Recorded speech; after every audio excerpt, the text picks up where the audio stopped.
Hi folks, so today is day 2 using the Shade Light Eye Palette from Kat Von D. This is something that is a very quick, easy go-to for you guys, and also you can kind of pair this look with any lipstick color. I just wanted to do a very simple look today. It's something that can be easily replicated with eyeshadows that aren't in this palette if you have similar shades. But yeah, very quick, very easy, and if you guys want to know how to do it, then just stay tuned and here's the tutorial. Alright, so the shades that we're going to use today are going to be from this side right here. So I'm going to be using this shade here, a little bit of the yellow, a little bit of this, and a little bit of that. So yeah, mostly just this chunk. I feel like this palette is really made to be used in those chunks. You can kind of open it up and just know that like these shadows are going to look well together. Alright, so 4 brushes today. My large fluff brush from Sigma.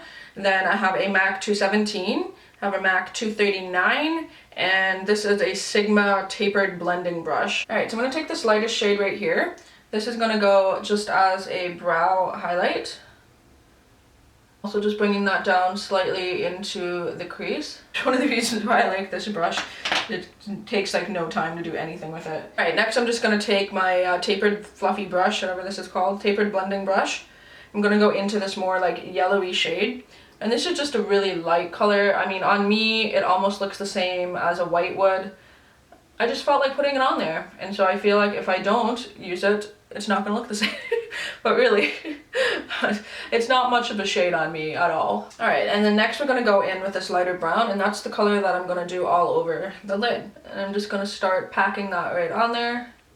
Not a whole lot of fallout with these shades. There's a lot of kick up in the pan, but I find if you tap off your brush before you go in on the eyelid, it actually prevents a lot of the fallout that you would normally get. I consider these pretty soft, not necessarily chalky, but soft. It's very similar to the mattes in the Modern Renaissance palette. I find those textures, if you ever use those, they get a lot of kick up in the pan and they're just easy to get your brush into, I guess. They don't have like a hard consistency. Hopefully that makes some sort of sense. So now I'm just going to take that same shade just on a 217 and just start to blend that out. And just taking the 217 in with a little bit of that and just blend that out as well. And then I'm going to go in with this darker brown here. This has almost like a red tinge, obviously not as red as these ones, but I feel like that shade and this is not too far off really. They're pretty similar. But I'm just going to take a little bit of that on the 217 and I'm just going to work that into the crease. Just to add a little bit of depth, but just slight depth. A little bit of depth. And that's it. Very simple, very easy, very quick to do. And then from there, I'm just going to actually curl my lashes just because I feel like they're a little bit straight right now. And so I'm going to curl them and then apply a coat of mascara. Alright, so then with mascara, that is the finished eye look. And then as I mentioned in yesterday's video, I feel like this palette would be really good for those who like doing neutral looks and are comfortable doing neutral looks, but then also want to add like little pops of color here and there. Again, I feel like you could do something on the lower lash line, you could do a colorful eyeliner, that sort of thing. I'm going to add just a little bit of color. This is obviously optional, depending on who you are, like if you're something that you like. But I'm going to take this palette. This is the Kat Von D Alchemist Holographic palette. So these are like the shades that have a little bit of a sheen to them. See, this is a really good way to wear color without being really obvious. So I'm actually just going to take a little bit of this opal shade and I'm going to apply that as my inner corner highlight.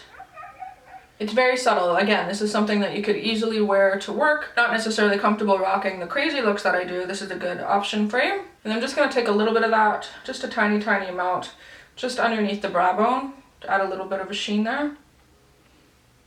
Very subtle. Takes it to a little bit of a next level. It has a slight bit of color, but it's still a neutral look. And then for my face, I do have the contour is the middle shade in the Shade Light Eye Palette. To take my highlight, and I'm going to go back in with that opal shade.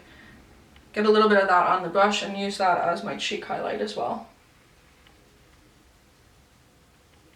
Alright, and then for lips, this look is neutral, so you can really pair whatever you want with it. Anything is going to look good. Like seriously, pull anything with a brown eye like this, it's going to look great. I'm going to do a dark red just because I noticed in my videos that it's actually a shade that I'm not using very often. I just found like going and looking at all my videos, it's really easy to look at all my videos now. But I went and I looked and I'm like, I haven't worn like a dark red or reds in general in a long time. So I'm going to just take this dark red color. This is the shade in Blackened Heart from Makeup Monsters.